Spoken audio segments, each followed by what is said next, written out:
हर खबर पर होगी आपकी पकड़। डाउनलोड कीजिए एबीपी लाइव ऐप। अयोध्या के पुनर्विकास और जीर्णोद्धार के अलावा बीजेपी सरकार भगवान श्री राम से जुड़ी हर विरासत को सजाने संवारने में लगी है।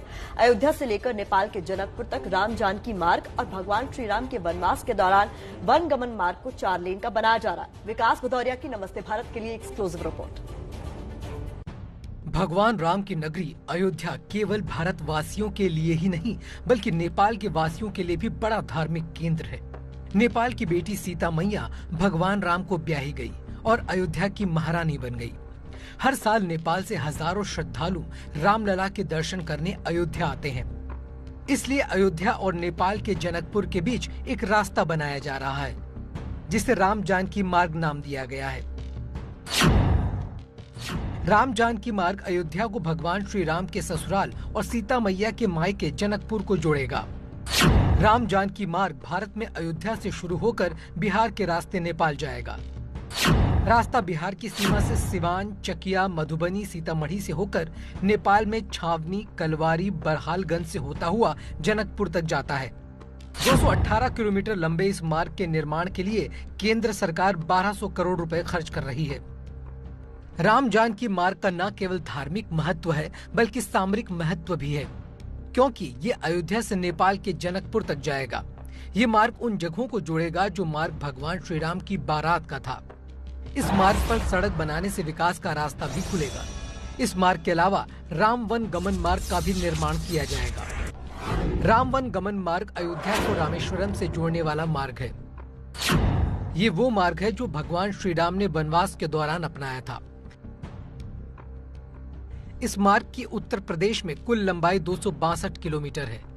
ये अयोध्या से चित्रकूट को फैजाबाद, सुल्तानपुर, प्रतापगढ़, जेठवाड़ा, मंजनूपुर से होकर राजपुर होते हुए चित्रकूट को जोड़ेगा। धार्मिक महत्व के इस मार्ग को विकास की धारा से सड़क के जरिए जोड़ने की योजना सरकार की है। इस पर केंद्र सरकार तकरीबन 1800 करोड़ रुपए खर्च कर रही है। रामवन गमन मार्ग के अलावा सरकार 84 कोसी परिक्रमा मार्ग भी बनाने वाली है। 84 कोसी परिक्रमा मार्ग उत्तर प्रदेश के 5 जिलों बस्ती, फैजाबाद, अंबेडकर नगर, बाराबंकी और गोंडा से होकर गुजरता है। इस सड़क की लंबाई लगभग 275 किलोमीटर है। अभी सड़क पर 71 किलोमीटर डबल लेन और 182 किलोमीटर लंबाई की सड़क सिंगल है। सड़क 2 स्थानों पर सरयू नदी को पार करती है। 1 किलोमीटर की लंबाई के 2 पुलों का निर्माण किया जाना है।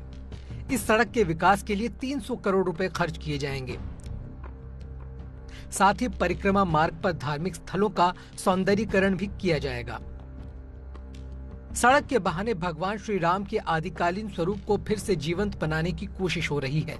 दुर्गम रास्तों को सुगम बनाया जा रहा है ताकि भगवान राम के भक्त आसानी से उन जगहों के दर्शन कर सकें।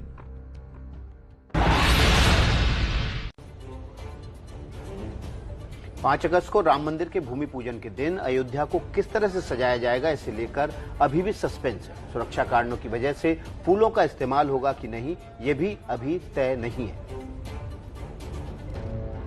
ये तस्वीरें इस साल 25 मार्च की है, जब अयोध्या में रामलला को टेंट से निकालकर अस्थायी भवन में स्थापित किया गया था। रामलला को लकड़ी के भवन में चांदी के आसन पर बिठाया गया था। उनके मंडप को उस दिन खूबसूरत फूलों से सजाया गया था। जब 5 अगस्त को राम मंदिर का भूमि पूजन होगा, तब भी सजावट की खास व्यवस्था की जाएगी। मंदिर को फूलों से सजाया जाएगा या सुरक्षा कारणों से फूलों को दूर रखा जाएगा, इस पर ट्रस्ट से जुड़े विश्व हिंदू परिषद के पदाधिकारियों से चर्चा चल रही है। पूछ करके कि मतलब माला से सजा सकते हैं कि नहीं सजा सकते हैं, नहीं कलावा से सजाने की बात उन्होंने कहा है। तो 2 विकल्प है। इस प्रकार से मंदिर तो सजाया जाएगा, चाहे वो कलावा से हो चाहे माला फूल से। जिस दिन रामलला को अस्थायी भवन में शिफ्ट किया गया था, उस दिन यूपी के सीएम योगी मौजूद थे। 5 अगस्त को खुद पीएम मौजूद रहेंगे। उस दिन मंडप को विशेष तरीके से सजाया जाएगा। उसमें संशय नहीं है, सब पूरा तैयार है और मंडप के सजाने की बात भी है तो वो भी सजाया जाएगा। मंदिर को सजाने के लिए अभी प्रशासनिक स्तर पर बातचीत हो रही है। प्रधानमंत्री कार्यालय और फैजाबाद जिला प्रशासन की राम मंदिर ट्रस्ट से जुड़े लोगों की बातचीत के बाद ही मंदिर को सजाने का फैसला किया जाएगा।